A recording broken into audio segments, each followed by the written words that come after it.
Here we are at the Notre Dame in Paris. It's considered the heart of Paris, the sacred heart of Paris, and what I like to call a monument to irrationality. This week on the Gazebo show with Jimi, Fritz and Gorilla Billy, we'll be talking about religion.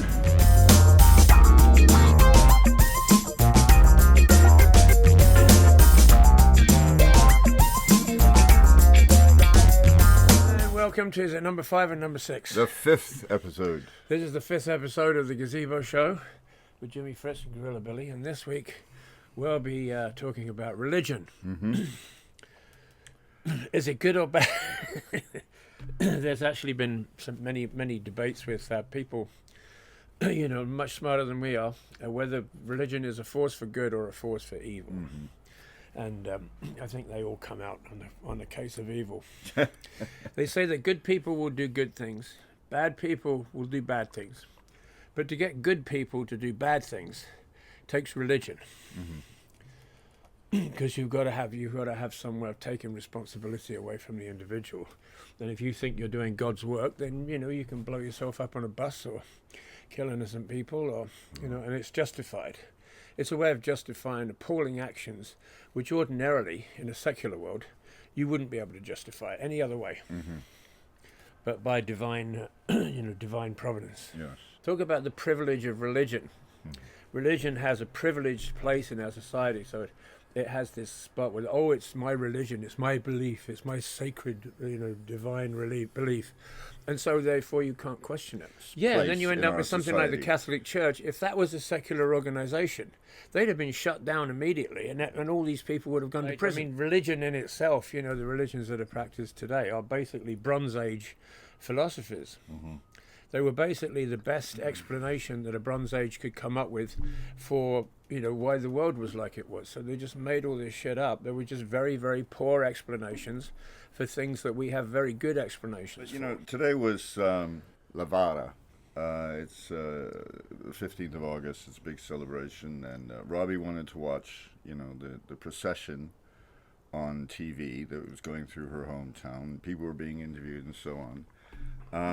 And I could see that there was an enormous amount of tradition woven into this particular ritual, Catholic ritual. And the tradition is equally as important, because I wouldn't say my wife is a devout Sicilian Catholic, but she certainly, if I'd started mocking this event, she's a cultural Catholic. Yeah, exactly. The same as you have cultural Jews and religious Jews. Yeah. You have that in your culture, and there are valuable things about religion, like everybody getting together every Sunday and singing together and doing charity work and stuff. All of these things you can keep. In fact, there's a movement right now all over North America where they're doing secular sermons and secular ceremonies. They have a scientist come in and do a lecture. They have hymns or songs that they sing together. They have community activities. They do the potlucks. They do this charity work. They do all the good things that comes with the church, but they just issue all the supernatural bullshit. Yeah, my friend, she does funerals for people who don't believe. And says all the right things of the passing of someone, and off they go. Yeah.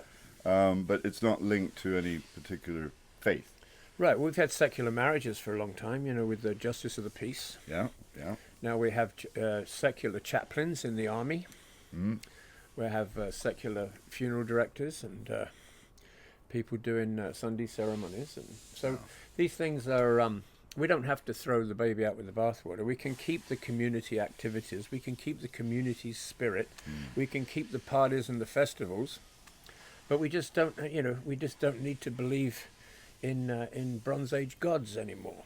The whole thing is so preposterous. It's such a load of old bollocks that it's just astounding to me that this type of thinking, this type of medieval, primitive, Stone Age thinking, continues to today. And you've got PhDs who believe that there's a supreme being somewhere that listens to your prayers, that grants your wishes, that punishes you when you're bad, or gives you gifts when you're good, and it's plainly not true because terrible things happen to good people, and bad people can get very lucky and live for a long time. They may just be hedging their bets. Well, that's You don't want to get to an afterlife and say, "Oops." Pascal's wager.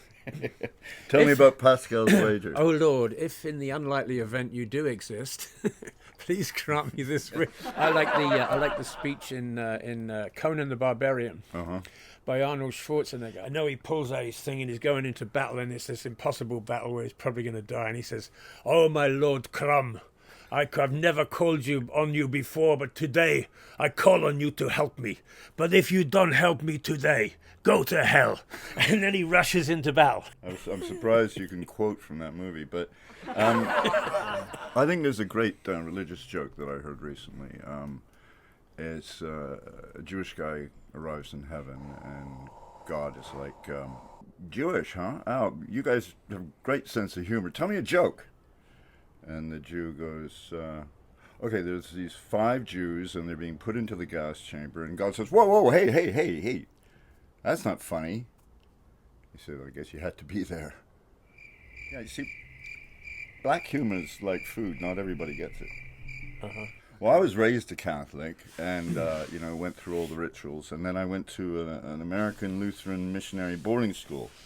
So I got pulled in both directions. I mean, there they really had it in for Catholics, surprisingly. Well, apparently we're just as intolerant of them as they are of us, which I think is absurd. That within this tiny little fraction of all the ridiculous Bronze Age mythologies, there's this rivalry between two very similar creeds. So similar, you'd have to go through with a fine-tooth comb to see the differences. I mean, they're virtually identical. It's like the troubles in Northern Ireland have been going on for 150 years or whatever it is. Rubbish! We don't say the Lord's Prayer like that. And really, the difference between those two Protestants and Catholics is almost non-existent. Absolutely. I mean, they believe like 99% of everything the same. If you put them naked out in the field, you couldn't tell who was who. As one of them does Latin for the Mass, and the other one, there's these tiny little nitpicky differences. And for this, they've been fighting to the death. Oh yeah. For 100 years. Christopher Hitchens tells a joke. Yeah. A religious joke. Good. That he was in Northern Ireland, and he was stopped at the barricades. The soldiers come up and they said, "What religion are you?" And he said, "I'm an atheist." And the guy thinks about it for a second. He says, "Are you a Catholic atheist or a Protestant atheist?" I mean, there's some countries where atheism is a crime. Indonesia, for instance. You cannot, if you're entering into Indonesia, here's a tip, kids. If you're flying into Indonesia and they give you a little card and they ask you what religion you are, do not say atheist. Because you're on the next flight out. Incidentally, you should go on the internet and look up the manifesto for the Satanic Church of America. Oh, yeah? They have a manifesto which is brilliant. I'll put it on the website. It actually makes perfect sense. I mean, it's actually a real, it's better than the 10 Commandments, because it talks about, compassion and community and, doing good works and blah, blah. It's perfect. And sounds like it clashes with their branding, though, really. No, it doesn't, because they're... I mean, their branding is, to instill evil in the world it's not, for though. the horned one to No, win. They're not into the horned one. They're making a point. They're actually a political group. They're making the point because they're saying, if we have freedom of religion, then they want to put up their horned one statues everywhere, right? Because if you can put up a statue of a cross or the 10 Commandments, then what's wrong with the horned one? Exactly. Right? Yeah. Put that up, and it exposes the hypocrisy in the system. But their manifesto is brilliant, and I think all free-thinking people would probably agree with it. There's no historical count of anything. I remember seeing a panel show, and one of the people that were interviewed was this woman that had been a biblical scholar. She'd been studying the Bible for 30 years, and one of the questions they asked her is how much of the Bible was historically accurate, and she went, almost nothing. But you got to thank John the Diviner for coming up with some pretty wicked imagery for us to tap into in Revelations. It's a fascinating read. It's arguably the only book, only chapter that's worth reading. It's insane. Full of all kinds of demons and 7-headed things, and and the significance of the lion and going down with the sheep and then the winged one. I'm sorry, you have to pronounce the ED in ancient times. I like Jesus flying around with his sword was a tongue. His tongue was a sword and it was chopping people's heads off. This is Jesus flying through the air like a subsonic jet with a sword as a tongue, chopping people's heads off. Pew, pew, pew, pew. Check it out. It's in the Bible. Yeah. Check it out, kids. I did actually read the Bible from cover to cover, and it's. I understand now why atheists say that it's the greatest tool an atheist can have is the Bible, because if people read it, and it's very obvious when you hear Christians talking about the Bible, or you hear so-called enculturated Christians talking about the Bible, you can tell right away they've never read it, because it's a horror show. Yeah. It's full of rape and murder and chopping bodies up and killing babies and genocide, like real genocide, over and over and over again. There's like 5 major genocides. When you toad up in the Bible all the people that God kills or warrants to kill, it's like a 1.2 million people. Okay. The devil, the horned one, 2 people were killed. Well, is it time for recipe of the week? Could be. What have we got this week? Here we go. Recipe of the week. This is from the, as you probably well know by now, the Voice of the Ville. We're making it famous all over the world. Yeah, we are. Voice of the Ville. We'll probably take out an ad in this. It's a lovely rag. It's from Pentonville Prison in the UK. And here we have, these are bang-up recipes, and they're things that you can make from the canteen food. And this one's called Classic Egg Mayonnaise Sandwich. No, it's not just an egg mayonnaise sandwich. This is a classic egg mayonnaise sandwich. Yeah. It's a cut above the rest. Not your bog standard. It's not bog egg standard. Mayo No. Sandwich. This is classic. This is bang up classic. Wow. So you save your egg from Sunday lunch. Uh-huh. On your Sunday lunch, you get that egg and you slip it in your pocket, and then you slice and place it into a bowl with some mayonnaise and mix it up. Add a touch of salt, not too much salt. Just a pinch. And then it's great with whole milk bread. That's it. So I think the take home from this week's episode is going to be: religion is a bunch of poppycock and horse feathers. Yeah. I was, conditioned, as I said earlier, Catholic. Then I went to a Protestant boarding school, and they really tried to drill it into me there. That sort of American Lutheranism mixed with McCarthyism, right-wing American politics, and it drove me nuts. But I was old enough to at least stand Jesus back against from it. communism. Yeah. What really led me away from that conditioning and understanding that there was no God It was utter rubbish. was working with gorillas, because seeing them, you have first-hand evidence, especially if you go time and time again, of evolution. Evolution is a formula whereby no one needs to intervene. Life evolves. There does not need to be a hand of God involved in it. So that's where I think everybody should look if they want to find. Well, that's what science does. It exposes the ridiculous nature of it. Even back to Copernicus, he made that model of the sun planets going around the sun, and they're all orbiting. And the king said, "Oh, that's fascinating, but where is God?" And he said, "We have no need for God for this model." Off with his head. Off with his head. So. I didn't bring up the gorillas just to talk about them. I wanted to segue into a promo of my book, you see. Yeah. Guerrilla Tactics, available in all good bookstores. And for those of you around Victoria who know about my book and heard about it, I launched it at Monroe Bookstore. And on the night I launched it, I sold 9 copies. And in the subsequent 3 months, I've sold 1. So get on down there. They're all signed, and help out a local author.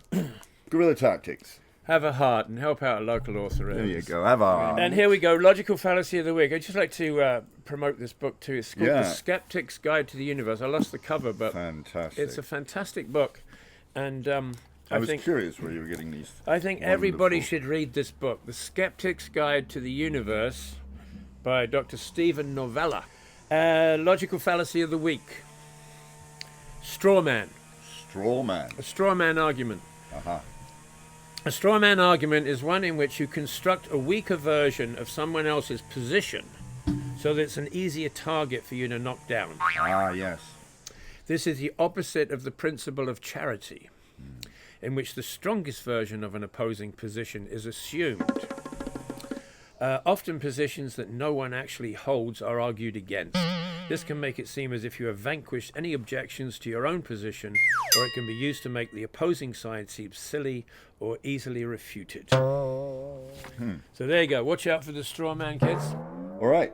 So that's Okay, so that's another edition of the Gazebo Show with Jimmy, Fritz, and Gorilla Billy.